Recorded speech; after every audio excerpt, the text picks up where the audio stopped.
Don't act like you don't know the ones where you're given just enough attention or compliments to place confusion around their intentions. You know which ones I'm talking about. I find the first 2 months of the year to always be the hardest.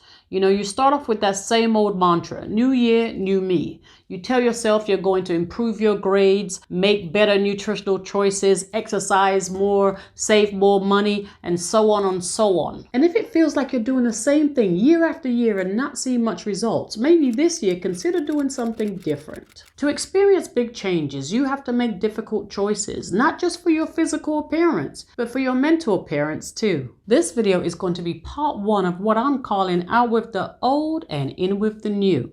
So this year, young people, I challenge you to make a list of people, places, or things that you need to let go of and what you can or will be replacing them with. And then come back to this video next year and let us know how your life has changed.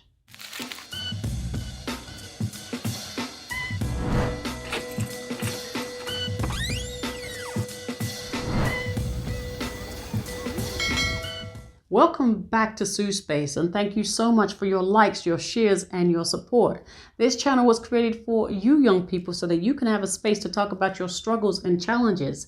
Our conversations are coming from a place of wisdom and experience. I've struggled, I've healed, and I'm here. So don't forget to tap the notification bell so that you are notified every time I upload.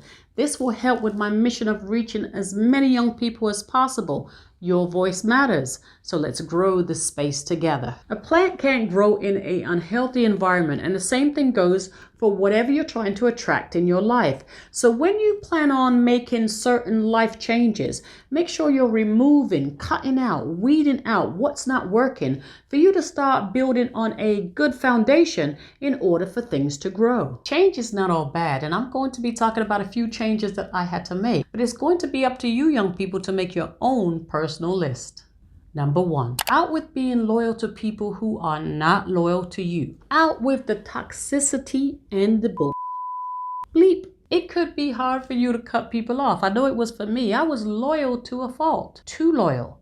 I'm talking about loyal to people who weren't loyal to me. Some people don't deserve your loyalty, especially if you're being mistreated. So it's in with recognizing when you're not receiving the same loyalty back and paying attention to whether they are acting in your best interest as much as you are in theirs. Otherwise, it's having a conversation with them, creating stronger boundaries, or sharpening your cutoff game and walking away and releasing them in love and light.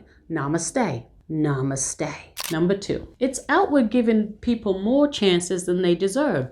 No more second, third, and fifth chances, and always giving the same person the benefit of the doubt. It's good to have a pure, forgiving heart, and that's okay, because I grew up on God is a God of a second chance, and He absolutely is. But that's not saying to always keep giving chances if you're always the one that ends up hurt. I'm saying give them a second chance if what they did was an honest mistake. I'm not talking about any kind of abuse. Let's not get what I'm saying twisted. But if they do it again, that's a choice, bruh. That's not a mistake. I found out someone was talking about me and calling me names behind my back, and it broke my heart. It really hurt because this person was close to me. And I cried, I forgave, even though this person gave a weak apology. And then they went right back and started doing sneaky and shady stuff behind my back, thinking I wouldn't hear about it or find out. But I did. So let's just say that person is no longer in my life and leave it at that. Young people, in with removing people from your life that you've given too many chances. Redeem yourself and move on. It's a lesson learned. And if there's some reason you can't remove yourself, then try your best to separate yourself from their toxic behavior. Create boundaries, but don't stop calling them out in decency and in order. Number 3. Out with allowing people to project their low vibrational energy onto you because they are unhappy with themselves. Of course, support people when you can, but make sure that they have a genuine desire to want to help themselves. And if you're anything like the unhealed me, feeling wanted and not helping others goes against your nature, especially if you still have some people-pleasing wounds that you have to work on. And I struggled with that for a long time because I had this need to always want to help everybody. I always made myself available. I always ran to their aid anytime they needed something. So it's in with putting yourself first. If you know that call or text from that one particular person is going to trigger you or drain your energy, then don't answer it, or take a step back, breathe, and give yourself a minute before you respond. Make a decision to put your needs and your happiness first, no matter what other people think. Number 4. Out with letting people stay in your circle who have bad intentions, who purposely try to mess with your head or trigger your childhood wounds. The ones who reach out to say something or post something on social media just to poke you so that you feel insecure. And I don't need to call them out because you know who they are. It's that first person that came to your mind. In with learning and understanding that triggers are your teachers. They're your friends. I know it doesn't feel that way, but they're here to show you the areas that hurt. They're here to point out the areas in your life that may need some extra love. So it's up to you, young people, to raise the bar on who has access to your energy. Cut off, block, or separate yourself from any deceptive person around you, whether friends or family. The ones who don't want to see you grow. The ones who fear your potential of who you will become. Number 5. Out with staying in non-committal relationships or friendships that breadcrumb you.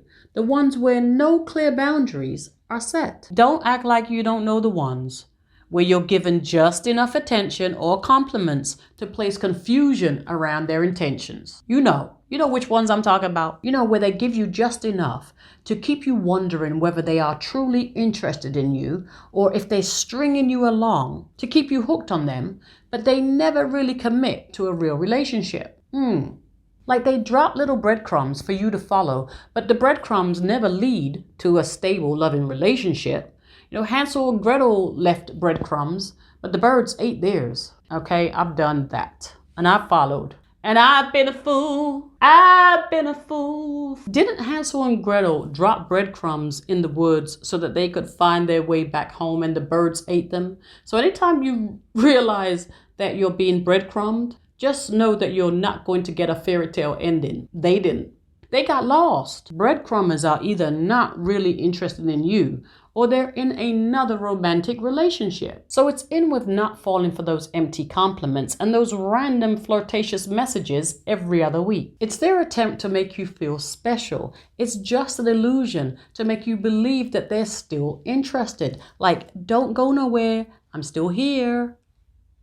Now, so it's out with picking up the scraps and not getting what you deserve. You deserve much more than that. Comment below. I am worthy of receiving the whole loaf of bread. Yes, you is. And if you're telling yourself you're not, then we need to work on that. Realize what equal give and take looks like and know your worth and what you bring to the table. And I'm not saying it will be easier for you to walk away when you do. It just might be. Young people, 2024 is going to be your year of discovery. The more you acknowledge, accept, and learn about yourself, the smarter and wiser you'll become. And that's all for this one. If you like this video, make sure you come back for part 2. And don't forget to tap the like and subscribe button before you head out if you haven't already. Thank you for watching. Stay safe and true to yourself until the next one.